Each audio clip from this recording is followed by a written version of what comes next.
बुरुजावर 1, 2, 3, 4 आणि 5 तोफा लावण्याची सोय आहे आणि हे साधारण 180 डिग्री कव्हर करत आहे.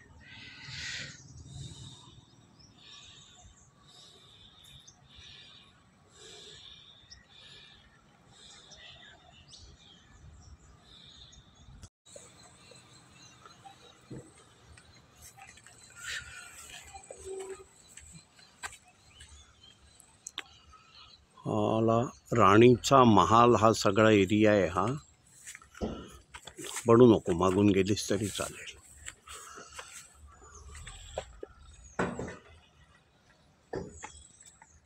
मिलिटरीच्या कॅम्पसच्या अंडर आहे, त्यामुळे आपल्याला जिथे जिथे पांढऱ्या इमारती दिसत आहेत तिथे पाण्याच्या टाक्या दिसत आहेत आणि तिथे सगळे हे मिलिटरीचे कॅम्पस आहेत.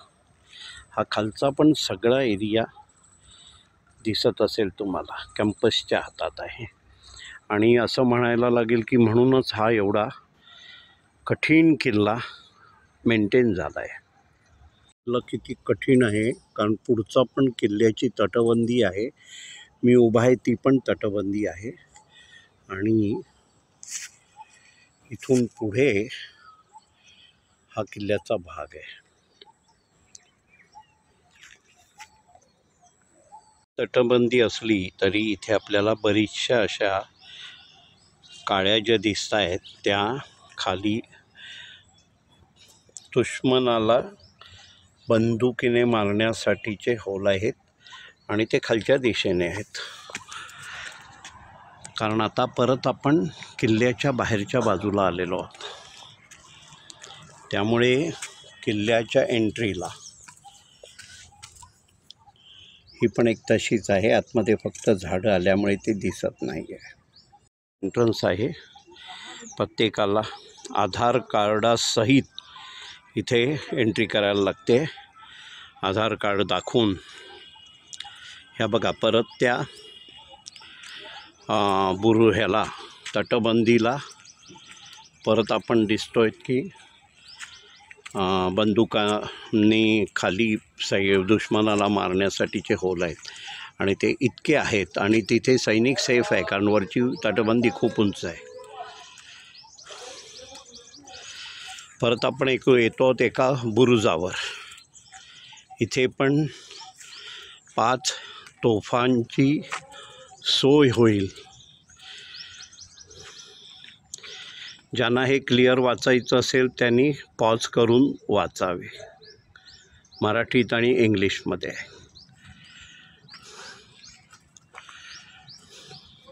ही एक दुसरा बुरुज आहे जिथे झेंडावंदन होतं.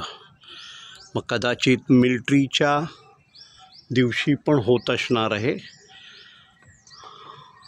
हा झेंड्यासाठीचा स्तंभ आहे, खूप उंच आहे.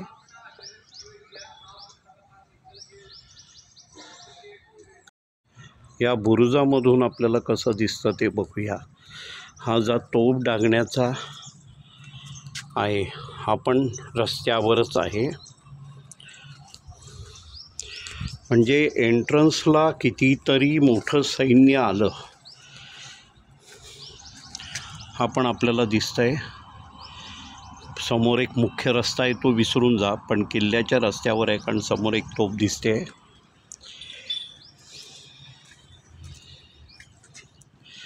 हा तो झेंडावंदनाचा खाली केलेला चौथुरा आहे.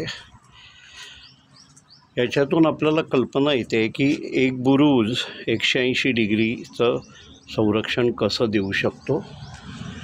इथे पण खंदक आहे खाली आणि परत एक उंच तटबंदी आहे. पूर्वी ह्या खंदकामध्ये पाणी असायचं, त्यामुळे कोणत्याही शत्रूला मुख्य द्वार सोडून यायला कठीण होतं. जे राणीचं राजमहाल जो बघितला आहे मगाशी मी, तिथे हत्तींना धडक मारता येणार नाही. इथे पण दिसेल आपल्याला, हत्तीला धडक मारता येणार नाही असे सुळकेवाले दरवाजे आहे. समोर बाहेरचा एक पांढरा बारीक पट्टा दिसतोय तो बाहेरचा रस्ता आहे. परत आतली तटबंदी आहे आणि त्याच्यानंतरची तटबंदी म्हणजे मी उभा आहे ती तटबंदी आहे. आणखी एक तोफीचा दरवाजा बाकी आहे. ही समोर दिसते ती आतली तटबंदी आहे आणि त्या बाजूला दिसतंय ती बाहेरची तटबंदी आहे. मधल्या भागात थोडंसं पाणी दिसतंय. हे संरक्षणासाठी असायचं.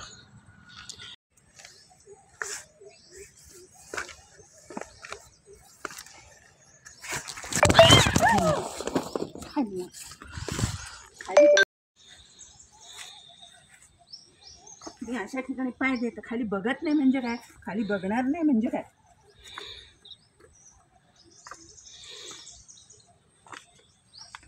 की त्या बघितल्या होत्या पायऱ्या त्या.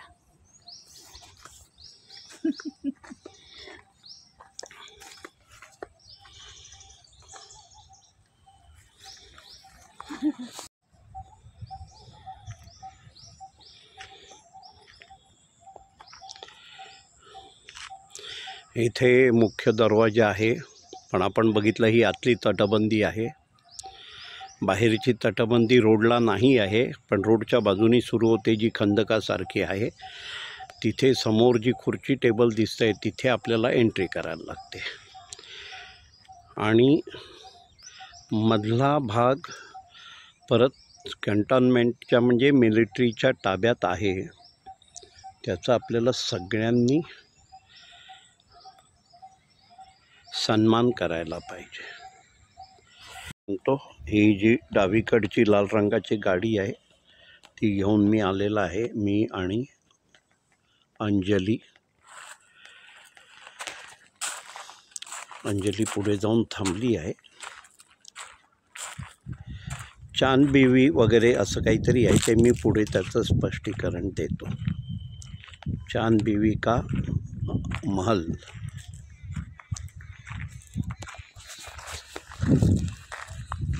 एक छानपैकी ताजं वारूळ दिसलं.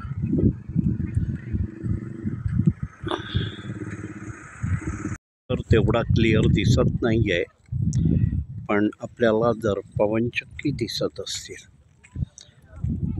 1 2 3 4 5 6 7 8 9 10 11 तर त्या इथे आहे. इथे थोडीशी छोटी छोटी दुकानं आहेत. आणि परत मी मगाशी गाडीची जागा बदलली आहे आणि पुढे येऊन थांबलो आहे. आलेली आहे आणि सहलीच्या बसेस चालल्या आहेत. 3 बस भरून सहल आहे. 4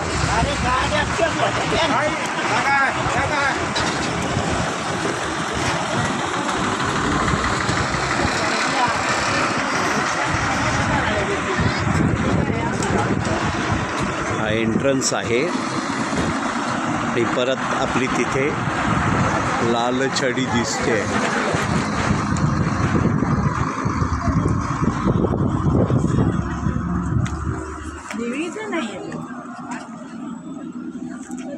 इथे पूर्ण माहिती आहे.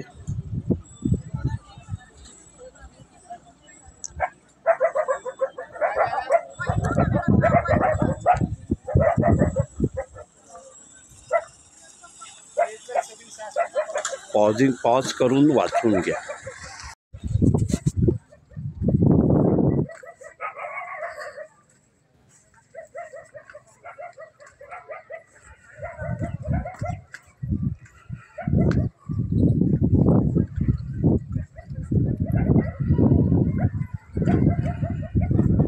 हे स्मारक आहे, संरक्षित स्मारक म्हणून इथे लिहिलं आहे. मी अगोदर किल्ल्यावर गेलो आणि किल्ल्यावरून मी या स्थानावर आलो आहे. हे चांद बीवी का मकबरा नाही आहे. मगाशी जे व्हिडिओत म्हटलं ते चुकीचं आहे.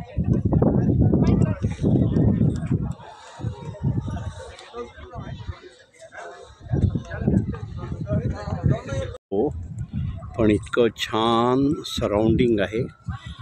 आता 10:30 वाजता पण एकदम थंड वातावरण आहे.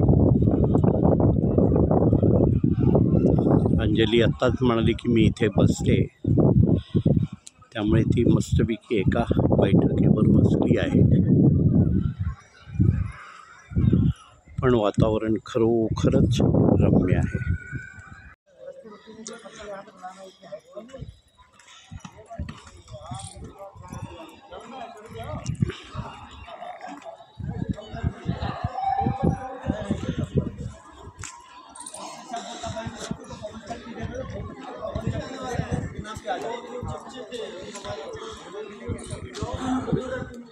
प्रेक्षक इथे येतात. इथे खाली समाधीचं स्थान असावं, पण बाजूला जे 2 झरोके आहेत ते कदाचित खाली जाण्यासाठी असावे. एंट्रन्स तिकडे आहे. तिथून हा एक चौथर आहे, त्याच्यावरती एक पुढे चौथर आहे, पण समाधीची ठिकाणं खाली आहेत असं जाणवत आहे. मी आता परत मागच्या बाजूला आलो आहे. इथे पण तशीच घनगर्द झाडी नाही, झाडं, की झाडाच्या खाली आपल्याला पूर्ण सावली मिळू शकते.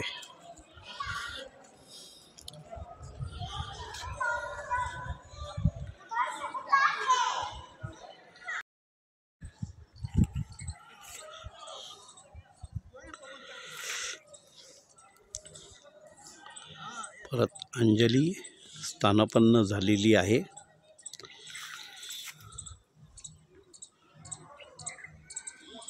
खालच्या तिकडची आपण लोक आलेली बघितली, त्याच्यावरती सज्जावर पण जायला रस्ता आहे वरती आपल्याला, आणि त्याच्याही वरच्या सज्जावर जायला रस्ता आहे.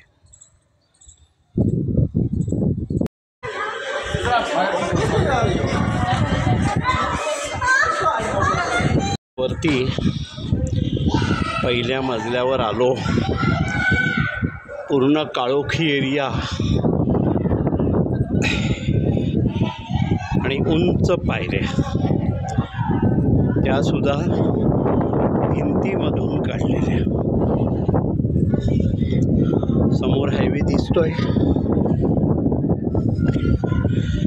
या बाजूला समोर अहमदनगरची बाहेरची वस्ती दिसते.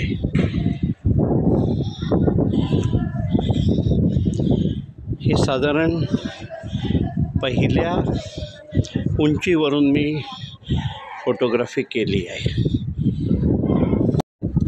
ते त्यांच्या सक्सेसरांचे कोणाच्या असणार आहेत. त्या झाडाखाली निवांत अंजली बसलेली आहे.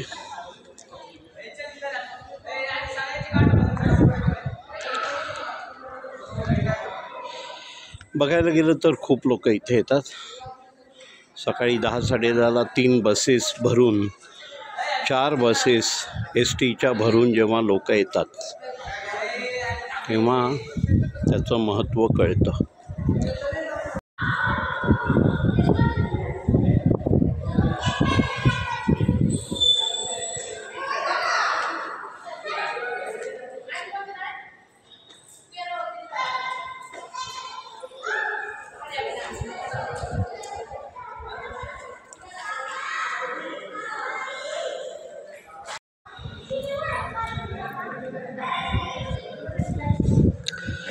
आता जिन्याचा झरोका दाखवतो.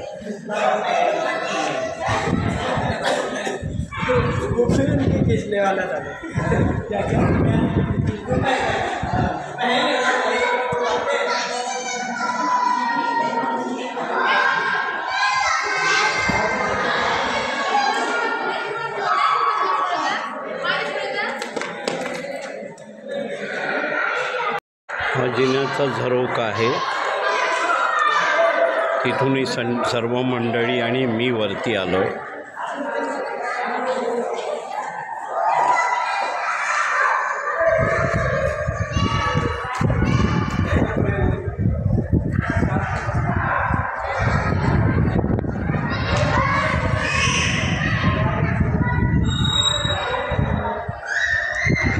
शाहरुख खान करायचं आहे तर आणखी वरती आणले पाहिजेत हात.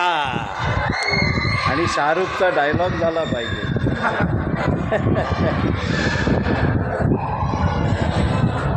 प्रयत्न करतोय आतमधलं शूटिंग करायचं.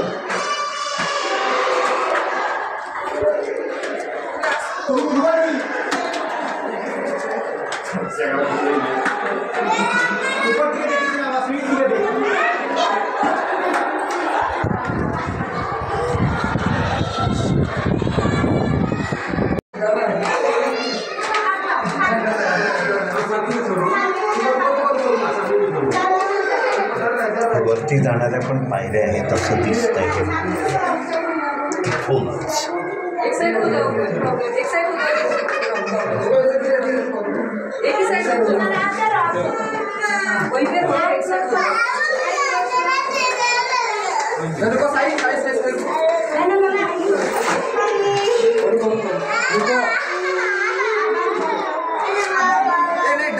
या तुम्ही यावरती या मग मी खाली जातो.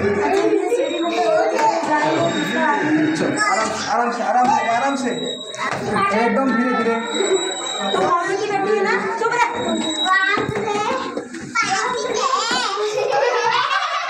कितने मजे से जा रहे बच्चे. अरे फोन रखी छोटी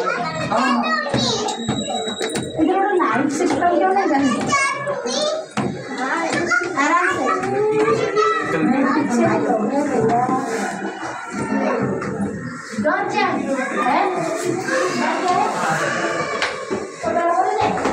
आपण आत्ता बघितलं. एक मिनिट हा राजा.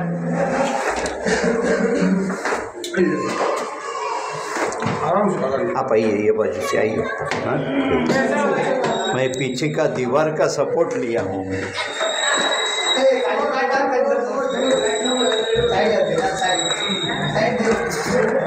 सॉरी आपको वेटिंग कर.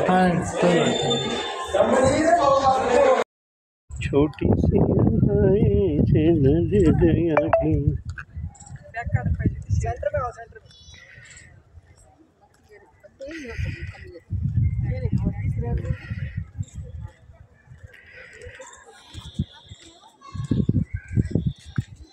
आता इथून प्रस्थान करत आहे, निघत आहे.